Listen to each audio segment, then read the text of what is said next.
Good morning গাইছ। আৰু আজি আমাৰ এইফালে ৰাতিপুৱাই একদম আমাৰ ইয়াত বান্দৰ আহি গৈছে 6টা বজাতেই। আৰু বহুতেই বান্দৰে এইকেইদিন 3-4 দিন হৈছে বহুত উৎপাত কৰিছে আহি পেলাই। এই অলপ দিন অহা নাছিলে, 1 মাহ মানেই হ'ল। এইকেইদিন কি হৈছে, ইমানেই বান্দৰ আহিছে। খাবলগীয়াতো একো এতিয়া ফল বোলা বস্তুটো নায়েই। গছত আম হৈছিলে তেতিয়া বাৰু বেলেগ কথা, আম আছিলে খাবলৈ আহিছে। এতিয়াতো আম চাম একোৱেই নাই, হ'লেও ইমান বান্দৰ উৎপাত কৰিছে আহি পেলাই। কি ক'ম আৰু সিহঁতৰ কাৰণে দৰ্জা অকণমান খুলি ৰাখিব পৰা নাই। আৰু মই এইফালে ৰাখিছিলোঁ খৰি দেই, চাং বনাবৰ কাৰণে খৰি ৰাখিছিলোঁ। চব উই খাই একদম পচাই দিলেগৈ, চব আদায় হৈ গ'ল। 2-3 পিচমানহে ভাল আছে আৰু বাচি উলিয়াব পৰা, বাকী এটাও ভাল নাই।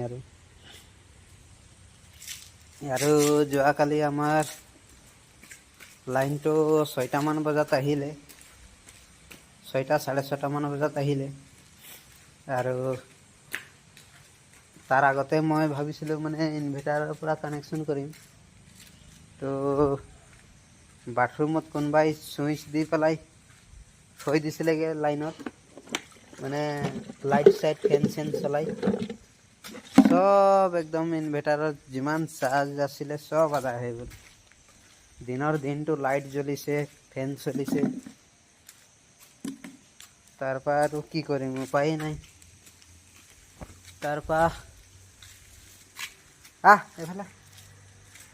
তাৰপৰা মানে মোৰ পাৱাৰ বেংক এটা আছে 60,000 mAh, 3,000 টকা কিনি আনিছোঁ, 3,000 দি পেলাই। তো সেইটো ফুল চাৰ্জ কৰা আছিলে, তো কালি দিনৰ পৰা সেইটোতেই চলিলোঁ।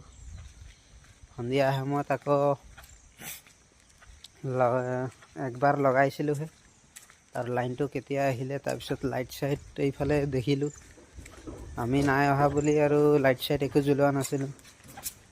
তাৰপিছত আৰু ছুইচ দিলেতো লাইট জ্বলিছে।